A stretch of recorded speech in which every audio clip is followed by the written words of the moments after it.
नमस्कार दोस्तों, मैं रानी गेमिंग फाउंडेशन से और आज हमारे साथ हैं doctor Praveen Gupta. Welcome doctor. Doctor Gupta is associated with as a director and head of neurology with Fortis memorial hospital Gurgaon. So welcome doctor and thank you so much हमारे साथ काम करने के लिए। डेफिनेटली आप लोगों को कहते हैं कोरोना वॉरियर्स, सो ये बहुत ज्यादा हद तक सच है और आज हमारे लिए अपना कीमती समय निकालने के लिए बहुत बहुत धन्यवाद। सो सर, आज हमारा पहला क्वेश्चन जो है वो है स्ट्रेस के बारे में। आज हमारे यंगस्टर्स हैं, एवरीबॉडी इज फेसिंग स्ट्रेस। तो कैसे हम लोग स्ट्रेस को मैनेज कर सकते हैं, किस तरीके से हम अपने लाइफस्टाइल को चेंज करके स्ट्रेस को फाइट कर सकते हैं? पुराने जमाने में आदमी की जरूरतें बहुत कम थी जी, इसलिए उसके दिमाग पे स्ट्रेस नहीं था और गांव में आज भी ये बात सच है। क्योंकि आज हम एक दिन में बहुत ज्यादा काम करना चाहते हैं, हमारे गोल्स बहुत बड़े हैं, इसलिए हमें स्ट्रेस ज्यादा है। क्योंकि हमें स्ट्रेस तब होता है जब हमारे दिमाग पे जो प्रेशर होता है हमारे उसको हैंडल करने की एबिलिटी से ज्यादा होता है। इसीलिए एक ही दफ्तर में एक ही काम करते हुए 4 लोगों को स्ट्रेस होता है और बाकी 4 को नहीं। तो अगर हमें अपने दिमाग से स्ट्रेस हटाना है, क्योंकि दुनिया में स्ट्रेस देने वाली चीजें कभी कम नहीं हो सकती, तो हमें अपने दिमाग को संतुलित और प्रिपेयर करना जरूरी है। पहले समय पे खाना खाएं, समय पे सोएं ताकि दिमाग को अच्छी आरामदायक नींद मिले, जिससे दिमाग अपने आप को रिजुविनेट कर सके, दोबारा तैयार हो सके। दूसरा, चीजों को जो आपको करनी पड़ती हैं उनको 2-3 भागों में बांटें कि क्या बहुत जरूरी है, क्या थोड़ा जरूरी है और किसके बिना काम चल सकता है और क्या बिल्कुल जरूरी है।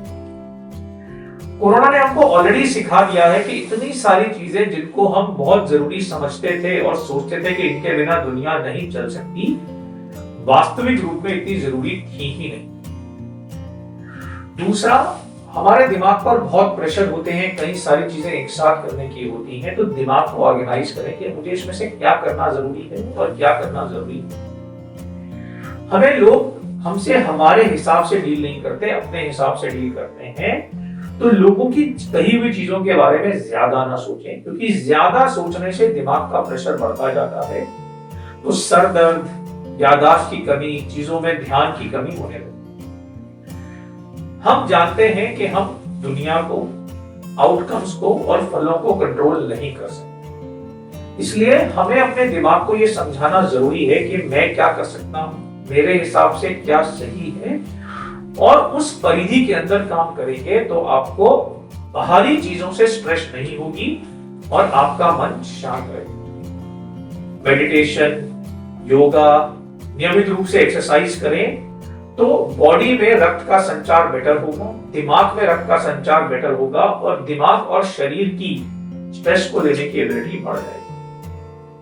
इस भागती दौड़ती जिंदगी में हमारा दिमाग इतना परेशान हो जाता है कि वो एक जद्दोजहद में ही लगा रहता है। इसलिए रोज अपने लिए आधा घंटा निकालें, जिस आधे घंटे में आप दुनिया की बाकी सारी परेशानियों को भूलकर अपने साथ समय बिता सके उन चीजों में जो आपको प्रसन्नता और खुशी देती हैं, क्योंकि इससे आपका ब्रेन कुछ देर के लिए उन चीजों से छूट जाता है और अपने आप को रिपेयर कर पाता है, और इससे एंडोर्फिन्स रिलीज होते हैं जो मूड को, शांति को बढ़ाते हैं और आपकी इम्यूनिटी को भी तेज करते हैं, जिससे कि आपका शरीर बेहतर होता है। तो स्ट्रेस को भगाना मुश्किल तो है पर नामुमकिन नहीं है।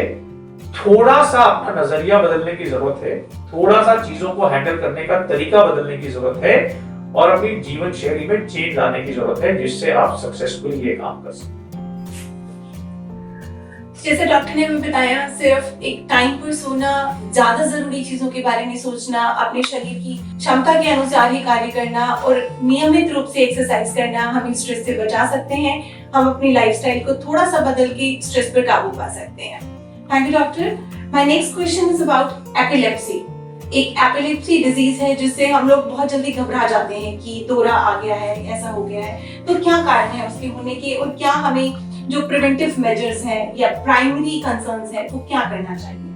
मिर्गी या दौरे की बीमारी बहुत भयावह है और कई भ्रांतियों से भरपूर है। जी, जब किसी की बॉडी अचानक से अकड़ने लगती है, आंखें लाल हो जाती हैं, फट जाती हैं, दांत भिग जाते हैं, तो सब डर जाते हैं। पर मानने की बात यह है कि अधिकतर दौरे अपने आप ही खत्म हो जाते हैं और उस वक्त में हम लोगों को चप्पल सुंघाते हैं, मुंह में चम्मच डालते हैं, इस सब की जरूरत नहीं।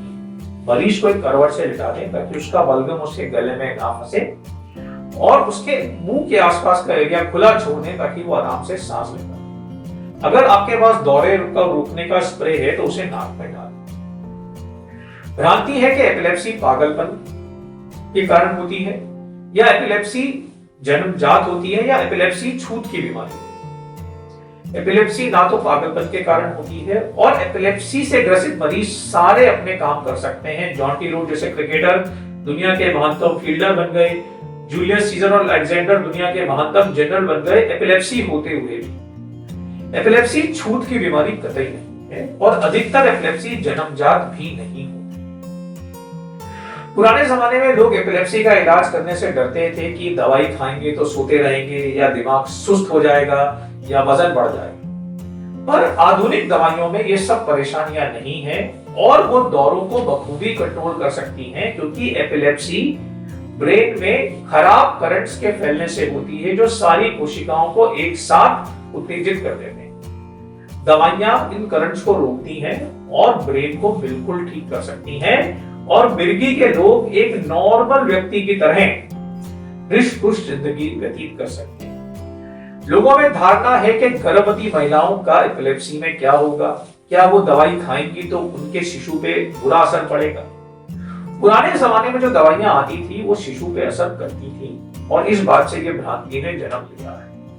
पर आजकल कई आधुनिक दवाई आ गई हैं जिनको रिसर्च ने बताया है कि वो प्रेगनेंसी में काफी सेफ हैं, और उनसे बच्चे के अंदर एबनॉर्मेलिटी या परेशानी आने का जो रिस्क है वो बहुत ही कम है। तो प्रेग्नेंट लेडीज भी एपिलेप्सी की दवाई खा के अपनी बीमारी को कंट्रोल में रख सकती हैं, और जो बच्चे दूध पीते हैं उसमें एपिलेप्सी की दवाओं का बहुत ज्यादा संक्रमण नहीं होता है। तो दूध पिलाते समय महिलाओं को एपिलेप्सी की दवा को रोकने का रिक्वायरमेंट बिल्कुल भी नहीं है। एपिलेप्सी वाले लोग शादी कर सकते हैं, बच्चे पैदा कर सकते हैं, और एक नॉर्मल व्यक्ति की तरह खुशहाल जीवन जी सकते हैं जिसकी आयु में भी कोई कटौती नहीं। इसलिए सब भ्रांतियों से बचें, और एक अच्छे न्यूरोलॉजिस्ट या मनोचिकित्सक से मिलकर एपिलेप्सी का एप्रोप्रिएट या राइट ट्रीटमेंट जरूर करें ताकि आपकी जिंदगी में खुशहाली वापस आए।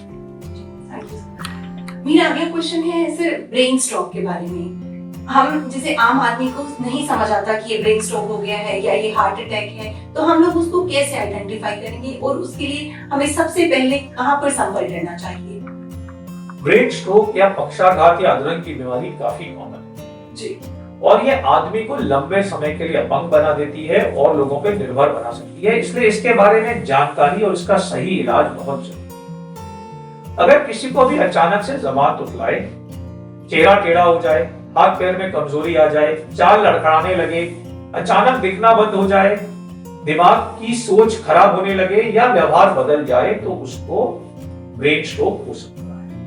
ऐसे में तुरंत अस्पताल ले जाना मरीज को बहुत जरूरी है, जहां पे सीटी या एमआरआई की सुविधा हो, क्योंकि जो क्लॉट्स होते हैं जिनके अटकने से ब्रेन स्ट्रोक होता है उनको हम कुछ पहले घंटों में खोल सकते हैं और इंजेक्शन द्वारा ध्वस्त करके ब्रेन की सप्लाई को वापस चालू कर सकते हैं, जिससे पैरालिसिस रिवर्स हो सकता है।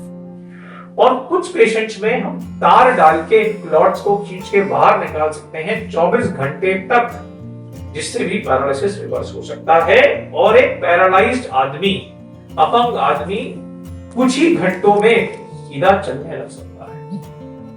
जब हम अस्पताल जाते हैं तो डॉक्टर्स खून पतला करने की दवाई, कोलेस्ट्रॉल घटाने की दवाई, ब्रेन को रिकवर करने की दवाई हमको देते हैं, जिससे हमारा स्ट्रोक बेटर हो सकता है। तो देसी दवाइयों के चक्कर में ना पड़े, अपने स्ट्रोक की ठीक से जांच कराएं और सही इलाज लें।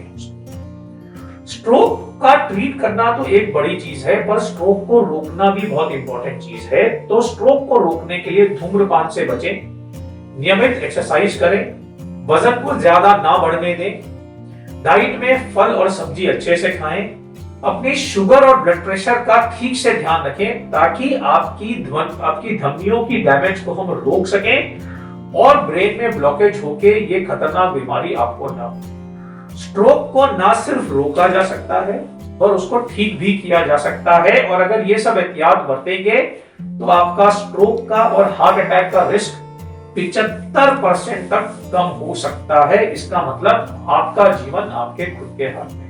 धन्यवाद।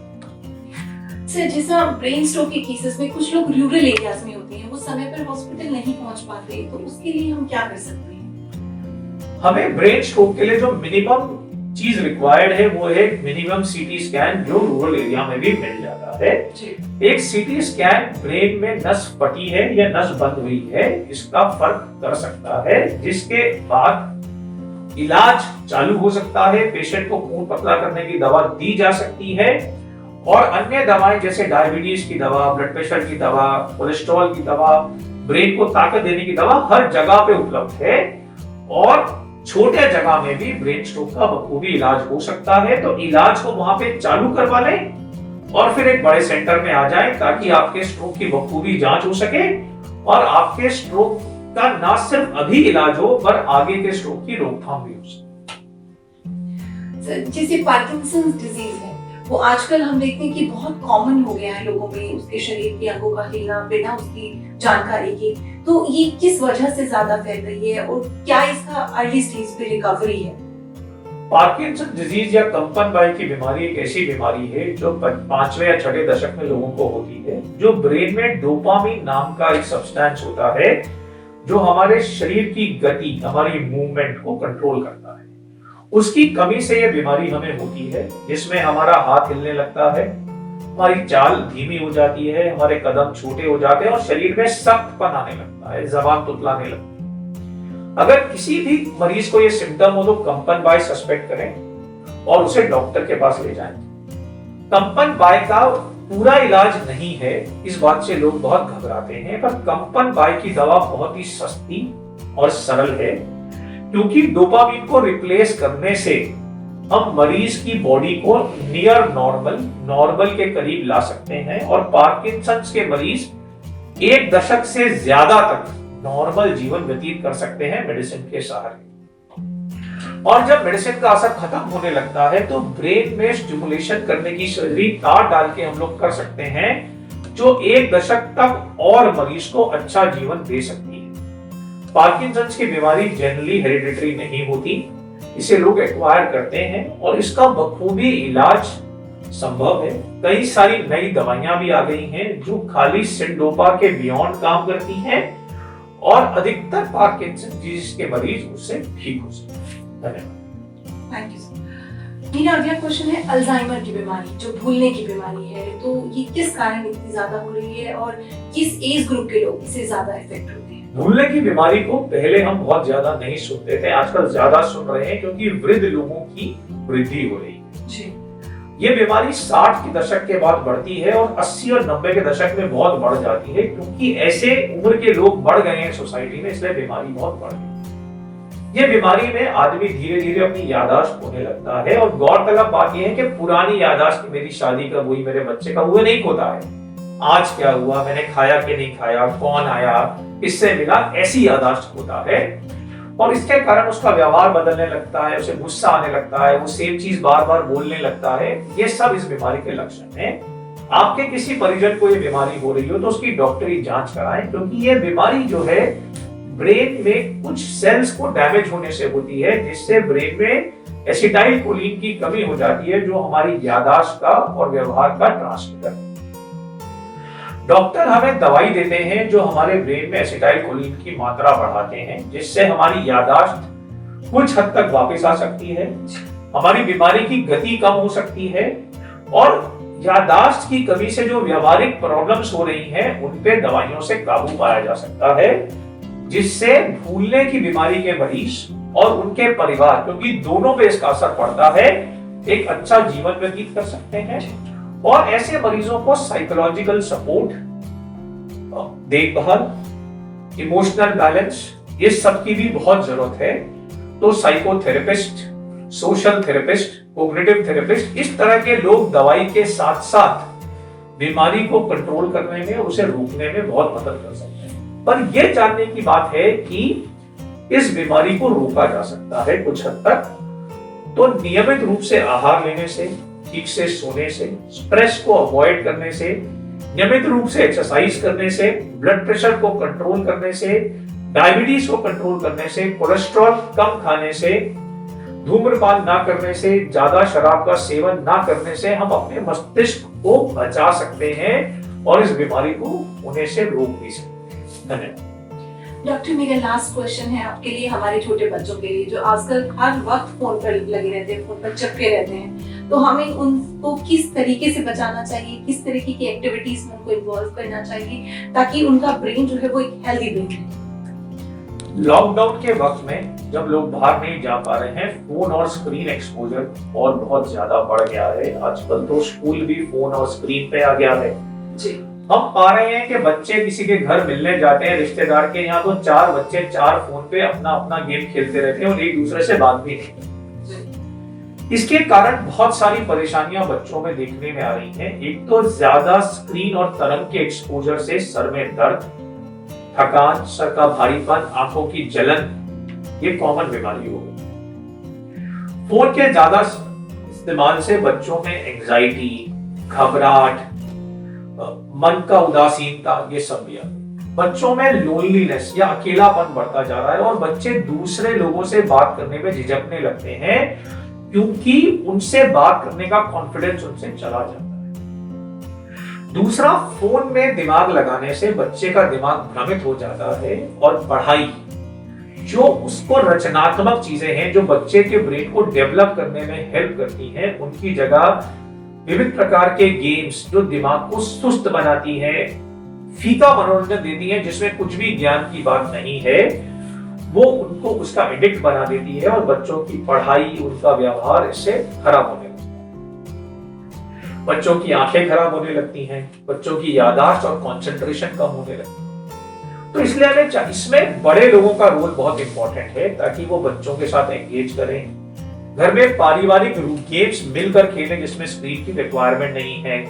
उनके कजन से उनको मिलवाएं और कोशिश करें कि वो लोग मिलकर खेलें रादर देन फोन पे खेलें। बच्चे से जान छुड़ाने के लिए बात बात में उसे फोन देके बहलाएं नहीं। बच्चे को किताबें पढ़ना सिखाएं, बच्चे को खुद कुछ क्राफ्ट्स बनाना, आर्ट करना, ये सब सिखाएं ताकि बच्चा अपने खाली समय को रचनात्मक तरीके से व्यतीत कर सके। बच्चे के साथ बात करें ताकि बच्चा आपसे वार्तालाप करे, बजाय कि आप अपना गेम खेल रहे हैं और बच्चा अपना गेम खेल रहा है।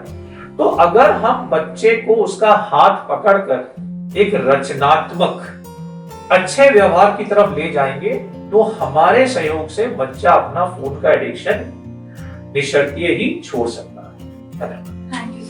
प्रिय दर्शकों, इसके अलावा अगर आपका कोई भी क्वेश्चन है, किसी भी तरीके की जानकारी आपको चाहिए तो आप हमें मैसेज कर सकते हैं या हमारे हेल्पलाइन नंबर 9654000098 पर हमें संपर्क कर सकते हैं। तो बने रहिए केनविन फाउंडेशन के साथ।